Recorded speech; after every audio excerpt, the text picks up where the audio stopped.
चिनार के नीचे मैं व्यर्थ प्रतीक्षा करता रहा, जहां कभी तुम्हारे कदम धरती को चूमते थे। पत्ते फुसफुसाए, वो लौट आएगी, लेकिन हवा ने सिर्फ तुम्हारी खामोशी गाई। हे चिनार, तू सूने हृदय को देता है तसल्ली, प्यार का गवाह जो समय में खो चुका है। चिनार तले नाम की इस कविता को कश्मीरी भाषा से अनुवादित किया गया है। इसे रसूल मीर ने लिखा था, जो कश्मीर के सबसे प्रसिद्ध कवियों में से एक हैं। उन्होंने ये कविता 19वीं सदी में लिखी थी। कश्मीरियों के लिए चिनार केवल एक पेड़ नहीं, सांस्कृतिक प्रतीक है। कवि और संस्कृति विशेषज्ञ गुलशन बद्री के मुताबिक चिनार कश्मीरी विरासत का हिस्सा है।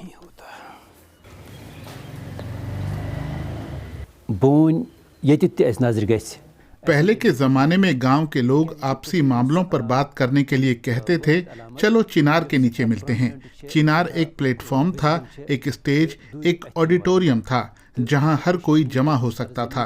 उसकी शाखाओं के नीचे गांव से जुड़े फैसले लिए जाते थे।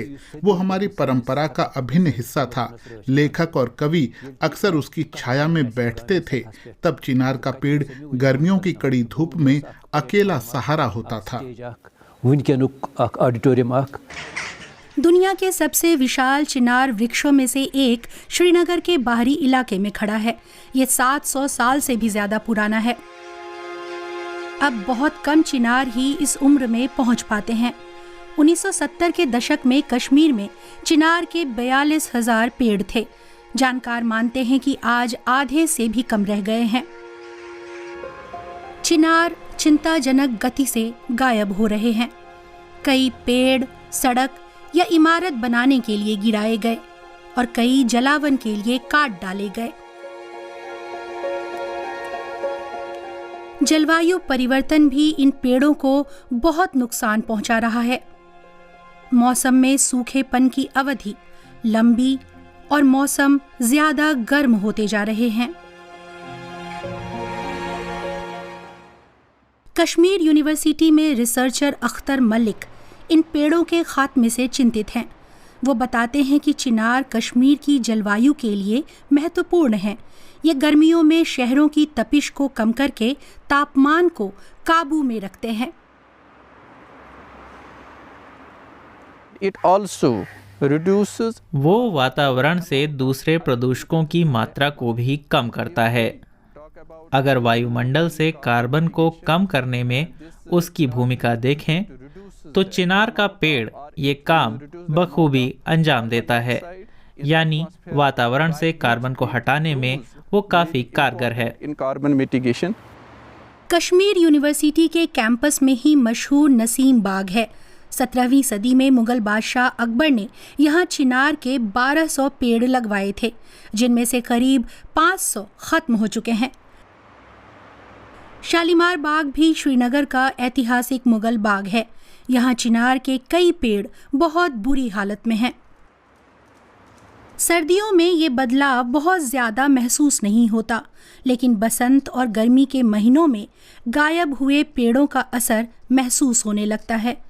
35 मीटर तक की ऊंचाई वाले चिनार बहुत सारे प्राणियों के बसेरे भी हैं। जैव विविधता की भूमिका की बात करें, खासकर जीवों की प्रजातियों की विविधता के लिहाज से, तो ये चिनार का पेड़ पक्षियों और कीड़ों का बसेरा है। आज से 2 दशक पहले तक कश्मीर में उल्लू काफी दिखते थे, लेकिन अब वे दुर्लभ हो गए हैं, क्योंकि शहरीकरण के लिए हमने अपना समूचा लैंडस्केप बदल डाला। और चिनार के पेड़ों की बदौलत ही कश्मीर में पर्यटन के बहुत सारे केंद्र उभर पाए हैं। शानदार बागीचे और 4 चिनार का द्वीप उनके बिना मुमकिन ही नहीं होता। 17वीं सदी में तत्कालीन मुगल बादशाह के भाई ने डल झील के बीचों बीच एक द्वीप बनाकर उस पर चिनार के पेड़ लगाए थे। स्थानीय लोग अपनी नावों से हर साल सैकड़ों सैलानियों को द्वीप की सैर कराते हैं और पर्यटन कश्मीर में आय का एक महत्वपूर्ण जरिया है। पिछले साल 30 लाख पर्यटक यहाँ आए थे। इसीलिए ये कश्मीर के हित में भी है कि इन पेड़ों की संख्या में और कमी न आए। डॉक्टर सईद तारिक श्रीनगर स्थित फॉरेस्ट रिसर्च इंस्टीट्यूट में प्रोजेक्ट कोऑर्डिनेटर हैं। वो अपनी टीम के साथ पेड़ों को सूचीबद्ध कर रहे हैं और उनकी जियो टैगिंग कर रहे हैं। हम उस पर एक QR कोड लगाते हैं। उस QR कोड में जब आप स्कैन करेंगे किसी भी फ़ोन से, तो you will come to know the जो भी आपका चिनार है उसकी डिटेलिंग क्या है, उसके एट्रीब्यूट्स क्या है, ट्री की हाइट क्या है, स्टेटस क्या है, और लोकेशन तो है ही है उसमें। दूसरा फिर ये चीज़ें भी आप नोट डाउन कर सकते हैं उसमें से कि इसके कितने ब्रांचेस हैं and what is the condition of that tree. If the tree is attacked by borer और एनी अदर इन्फेस्टेशन, तो वो भी हमने उसमें मेंशन किया है। That means every Chinar has now its own identification. Srinagar से करीब 100 किलोमीटर दूर अब्दुल अहद खान कड़ी मेहनत से चिनार के पेड़ लगा रहे हैं।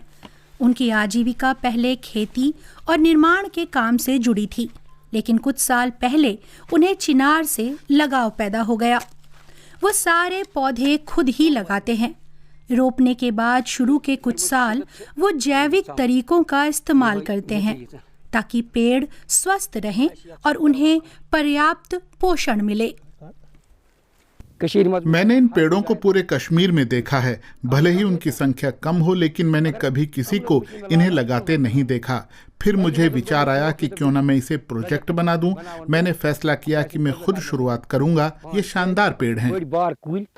उम्मीद है कि पक्के इरादों और कोशिशों से कश्मीर अपने सांस्कृतिक प्रतीक को बचाने में कामयाब होगा, ताकि ये खूबसूरत पेड़ फिर से फले फूलें और आने वाली पीढ़ियां भी इन्हें देख सकें।